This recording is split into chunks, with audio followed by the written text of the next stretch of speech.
Olá pessoal, mais um vídeo no canal, vídeo com informação importante. Mateuzinho não é mais jogador do Flamengo, já já a gente vai contar os detalhes, por que eu estou dizendo isso, o que eu apurei, já já vou contar para vocês em relação ao Mateuzinho. Tem também Léo Ortiz inscrito pelo Red Bull Bragantino na Copa Libertadores da América. Isso quer dizer que a negociação com o Flamengo está encerrada ou não quer dizer? Já já vou explicar essa situação para vocês, isso e muito mais no vídeo de agora. Galera, antes de trazer aqui essas informações que eu mencionei no início do vídeo, ontem a gente teve um clássico carioca, Fluminense e Vasco se enfrentaram no Maracanã. Antes de mais nada, novamente o gramado do Maracanã, horrível, terrível, é uma pena, não só para o futebol carioca, não só para Flamengo e Fluminense, que administram o Maracanã, mas para o futebol brasileiro, porque certamente essas imagens circulam no mundo inteiro. E não é porque é o Maracanã, não. Assim, eu acho que nenhum gramado deveria ter um estado como tem atualmente o gramado do Maracanã. Mas por ser o Maracanã, um dos maiores palcos do futebol mundial, acho lamentável. Outra coisa que foi lamentável foi a arbitragem. Uma arbitragem extremamente polêmica, terrível, tanto o Fluminense quanto o Vasco reclamando bastante. Só que eu quero levantar uma bola aqui. A Federação de Futebol do Estado do Rio de Janeiro está usando uma metodologia no Campeonato Carioca de deixarem os clubes decidirem em consenso ali qual árbitro vai ser o dono do apito na partida. E aí Vasco e Fluminense decidiram, tal como Flamengo e Vasco decidiram no Clássico. Aí depois da arbitragem polêmica, eu estou vendo muitos torcedores do Vasco e até jogadores do Vasco compartilhando uma suposta imagem do árbitro Bruno com a camisa do Fluminense. Dá para ver que a imagem é bem antiga. Confesso para vocês que eu não sei se é ele, nem apurei se é ele, mas se os jogadores do Vasco estão compartilhando, eu acho que isso deveria ser dito. Gente, os clubes não deveriam aceitar isso. Não é clube que tem que definir a arbitragem, mesmo que seja em consenso, numa reunião. A Federação de Futebol do Estado do Rio de Janeiro, a FERJ, ela está terceirizando a responsabilidade. Isso é terrível, isso mancha a imagem do futebol carioca. O campeonato em si já é fraco. Eu não sou a favor do campeonato acabar. Eu sou a favor de uma melhor valorização do produto. E a Federação de Futebol do Estado do Rio de Janeiro, a FERJ, simplesmente pega a responsabilidade e joga nos braços dos clubes. E os clubes aceitaram isso. Não adianta agora a diretoria do Vasco vir reclamar publicamente do árbitro. O que tem que ser discutido é como melhorar a arbitragem, porque os clubes só reclamam quando eles são prejudicados. Para e pensa, quando eles são beneficiados, eles não saem reclamando da arbitragem. Dito isso, o Campeonato Carioca precisa melhorar e muito. Vamos para as informações. O Red Bull Bragantino vai inscrever o zagueiro Léo Ortiz na Libertadores da América. Isso quer dizer que a negociação com o Flamengo chegou ao fim? Não quer dizer, sabe por quê? Porque mesmo ele sendo inscrito pelo Red Bull Bragantino na competição, o Flamengo, caso venha contratá-lo depois, pode ser inscrito. Inclusive, o jornalista Guilherme Xavier detalhou o regulamento da competição. Um jogador inscrito na fase preliminar, que é a fase 1, 2 e 3, justamente a fase que o Red Bull Bragantino está, pode ser inscrito por outro clube somente da fase de grupos, ou seja, que é a fase que o Flamengo vai disputar. O Flamengo já está na fase de grupos. O Red Bull Bragantino vai disputar a fase preliminar. Pode até pegar o Botafogo em uma dessas fases. Um jogador inscrito na fase de grupos por um clube pode ser inscrito por outro somente a partir das oitavas de final. Ou seja, não poderá participar da mesma fase por duas equipes diferentes. Até aí tudo bem.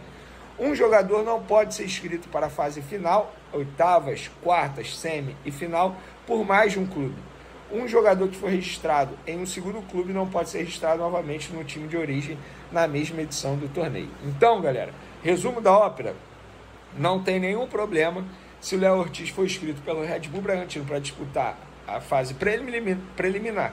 E aí depois, caso o Flamengo concretize a contratação, ele pode ser inscrito pelo Flamengo na fase de grupos. Vene, tem novidade da negociação? Não. Eu avisei para vocês, faz uma semana que a imprensa que acompanha o dia a dia do Red Bull Bragantino noticiou que o Flamengo havia acertado a contratação. E eu falei para vocês, não procede. Não procede. Muita gente me xingou, disse que eu estava torcendo contra a contratação, que eu não queria que viesse. E tá aí. Até o momento não foi feita a contratação, inclusive ele vai ser regularizado na Libertadores da América, inscrito na Libertadores pelo próprio Red Bull Bragantino, tá bom? Mateuzinho não é mais jogador do Flamengo, assinou a rescisão de contrato com o Flamengo, inclusive publiquei no meu Twitter, @VeneCasagrande, e também no meu Instagram, @VeneCasagrande, a seguinte informação: Mateuzinho não é mais jogador do Flamengo, o lateral rescindiu com o rubro-negro para poder assinar o contrato com o Corinthians. Hoje, quinta-feira, às 11h41 da manhã, obviamente, o Fla deu entrada na CBF na rescisão do jogador. Caminho livre para o Timão anunciar o jogador. Corinthians vai pagar 4 milhões de euros por 60%.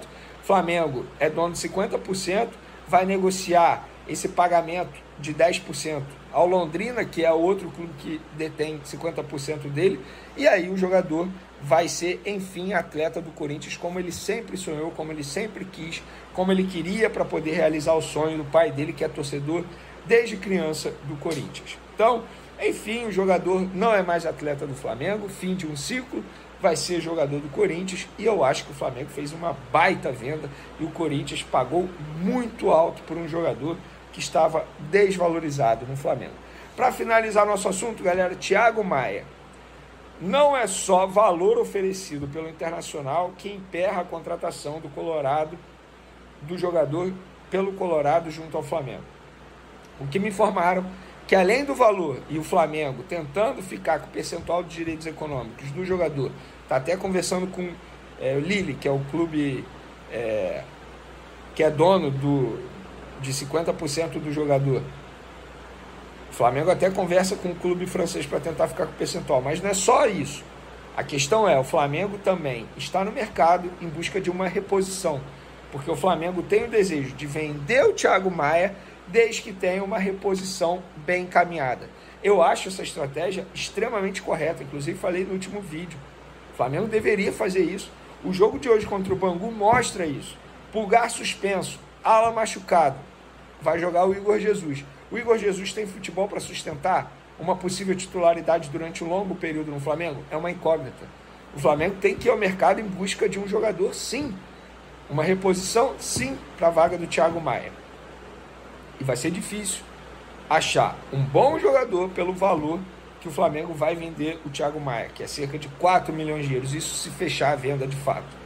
Então, o que eu sei é, as negociações ainda estão em andamento, tanto é que o jogador nem foi relacionado para a partida contra o Bangu, nessa quinta-feira. O jogador está treinando em academia, enfim. O jogador quer ir para o Internacional, eu não vejo nenhum problema nisso, aceitou o projeto do Internacional, só que o Flamengo, obviamente, só vai vender a partir do momento que entender que o negócio seja muito bom para o clube. E até o momento o Flamengo não entendeu isso. É a mesma situação do Léo Ortiz. O Red Bull Bragantino ainda não vendeu o jogador porque entende que a proposta do Flamengo não é aceitável. E está tudo bem. É assim o futebol. Então, galera, essas são as informações do momento. Espero que vocês tenham gostado. E aí, nação rubro-negra? Novidades quentes chegando diretamente do Mengão para agitar o seu dia. No universo das contratações, o Flamengo está prestes a dar boas-vindas a um jovem talento que brilhou na Copa do Mundo Sub-17. Fiquem ligados, pois estamos prestes a revelar os detalhes dessa promissora chegada ao time carioca. O Flamengo está às vésperas de uma contratação empolgante, trazendo um novo nome para reforçar o sistema defensivo. Dessa vez, a aposta é no jovem zagueiro da Mata, de apenas 17 anos, que teve destaque como titular na seleção brasileira durante a última Copa do Mundo Sub-17. O clube carioca não desembolsará valores pela aquisição, mas o Grêmio mantém uma parcela significativa dos direitos do jogador, sinalizando uma possível negociação futura. A transferência envolve uma estrutura de pagamento peculiar. O tricolor gaúcho acordou a venda de 50% dos direitos de da Mata por 1 milhão de euros, 5,3 milhões de reais. Os primeiros 25% serão repassados por 400 mil euros, 2,1 milhões de reais, em um período estipulado, enquanto os 25% restantes demandarão um investimento de 600 mil euros, 3,2 milhões de reais. Com os detalhes do acordo definidos, o zagueiro está pronto para embarcar rumo ao Rio de Janeiro ainda nesta semana, onde formalizará sua entrada no Mengão. Da Mata, destaque na campanha da seleção brasileira Sub-17 na última Copa do Mundo, conquistou sua titularidade durante o torneio, evidenciando sua qualidade técnica e promissor potencial. Apesar da eliminação nas quartas de final, o jovem zagueiro deixou sua marca ao marcar um gol crucial contra a Inglaterra, garantindo a classificação com uma vitória por 2-1. No ano anterior, Da Mata chegou a integrar os treinos da equipe profissional do Grêmio, mas ainda não teve a oportunidade de atuar sob o comando de Renato.